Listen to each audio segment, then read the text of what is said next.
Tuluyan pong umusok ang ilong ni Manang Claire Castro dito kay Congressman Irice dahil hindi niya nagustuhan yung mga batikos, mga banat ni Congressman Irice dito kay Bongbong Marcos. At ngayon ito nga si Manang Claire Castro dahil nga naka-default to para ipagtanggol si Bongbong Marcos, talagang umusok ang kanyang ilong at talagang binanatan niya ng todo nito si Congressman Irice. So ito, panoorin po natin kung paano po ipagtanggol ni Manang Claire Castro yung kanyang among si Bongbong Marcos. So ito, panoorin po natin. Pero syempre, bago ang lahat, kung hindi ka pa nakasubscribe o nakafollow sa Makapili TV, baka naman pwedeng pakipindot po muna yung subscribe and follow button at the same time, palike and share na rin po ng video. Wala naman pong bayad dyan. Kaya, pindot na. So ito, panoorin po natin. Good afternoon, Yusek. Sabi po ni Congressman na Erice, optics lang daw yung pagbanggit ng Pangulo kay former House Speaker Romualdez nung SONA. Utos, sunod palakpak, pagkatapos wala na raw po yun. Ang sabi pa niya, the President cannot afford to jail former Speaker Romualdez kasi hindi daw po mangyayaring insertions for 3 years without the cooperation of the whole government. Your comment po, and kung meron po bang update ang sa palasyo ang ombudsman doon sa sinabi ng Pangulo na will be done soon na yung filing ng multiple cases against Romualdez? Okay, unang-una, yan ba ang talagang kanyang mga sinabi? Kasi nahulog yung laptop kanina. Baka naguluhan kasi gulong-gulo yung isip dyan ni Congressman Irice. Parang hindi siya tumutugma sa katotohanan. Sure? Okay naman yung laptop? Okay, sige.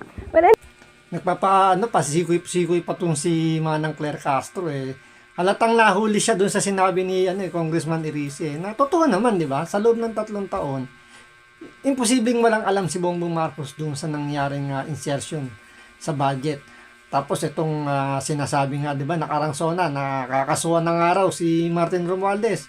So 1 buwan na po yung nakakalipas or mag-iisang buwan na hanggang ngayon wala pa tayong update kung ano bang nangyari dito kay Martin Romualdez. So puro ano lang to, kumbaga nang budol na naman si Bongbong Marcos nung kanyang nakaraang SONA. So nagyabang na nga siya dun sa kanyang SONA kung saan sinabi niya na kasama raw siya o parte siya dun sa mga gumawa ng script ng SONA na wala naman nagtatanong.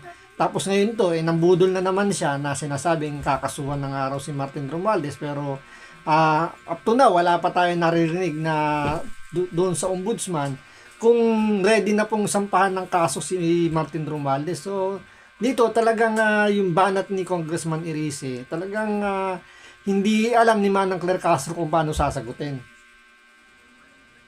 well, anyway, nagtataka nga ako kung bakit pa na ini-interview itong si Congressman Irice.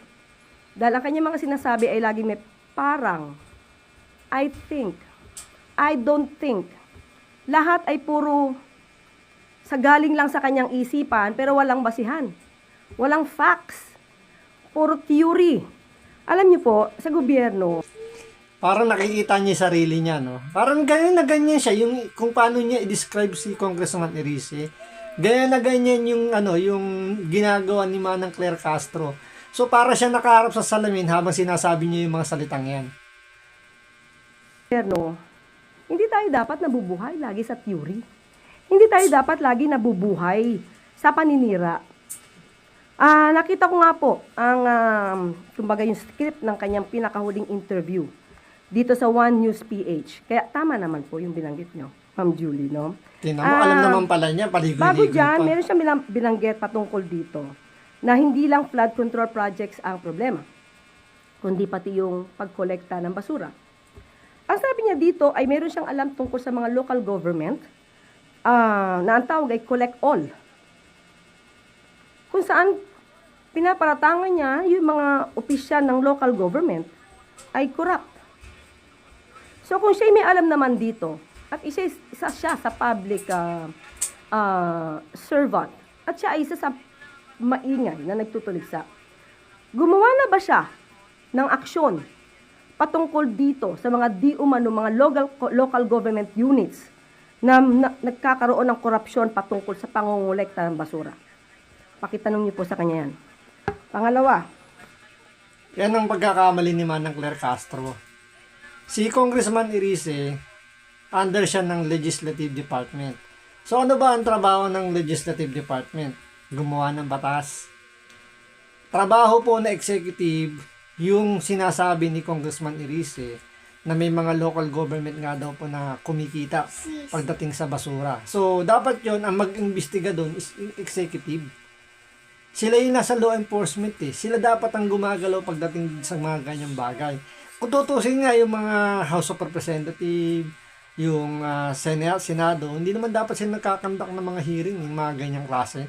Dapat yan, labas yan sa kanila kasi hindi na parte ng trabaho nila. Pero dahil nga in aid of legislation daw, gusto nila magpasikat para makilala yung mga pangalan nila, ginagawa nila yun.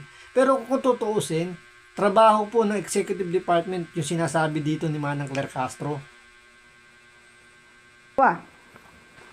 Ang sinabi niya dito, again, sabi niya, kasi I don't think that the president can afford to jail former Speaker Martin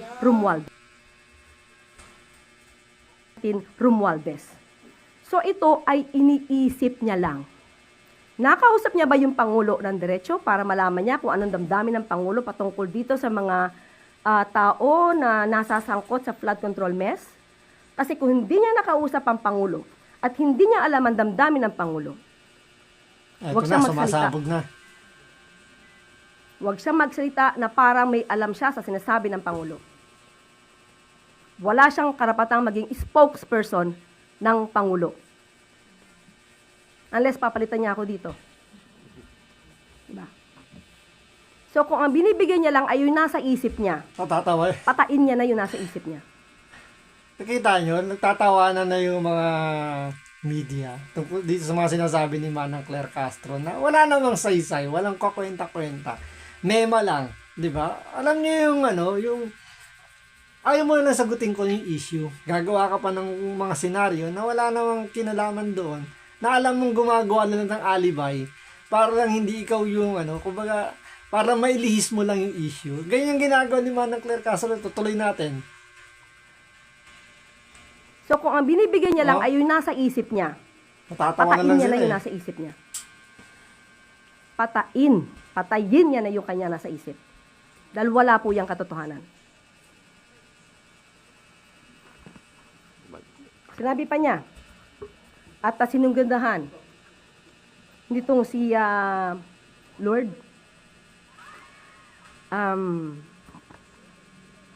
una sinabi ni Congressman Irice, sinabi daw ni Speaker, if I'm going down, I'm not going down alone. Tapos, sinigundahan nga ni host, I don't think that the President can afford to jail former Speaker Romualdez. At muling sumagot itong si Congressman Irice, dahil laglagan na yan. Si Congressman Irice ang isa sa pinakagusto kong makausap, kaharap kayo. At tatanungin ko siya ng diretsyo, saan nang gagaling ang lahat ng sinasabi mo? Bigyan niya ako ng ebidensya, dahil puro ganito na intriga, mahirap sumagot ng puro intriga. Hindi tayo dapat, tayo mga taga-media, hindi tayo dapat nabubuhay sa intriga lang. Intriga at Ayan po, halos maiyak na po sa galit itong si Manang Claire Castro to the point na halos gusto niya nang hamunin ng one-on-one itong si Congressman Irice. So, yung mga banat ba ni ni Congressman Irice, mali ba? Kasi totoo naman, di ba, binanggit naman ni Martin Romualdez na sabi nga niya, kung babagsak siya, hindi lang siya mag-isa. Kumbaga, idadamay niya na yung mga dapat madamay. So, doon natatakot si Bongbong Marcos. Kaya hindi niya kayang ilaglag si Martin Romualdez kasi kasama siya sa malalagdag kapag ginawa niya yun. So, hanggang dito lang.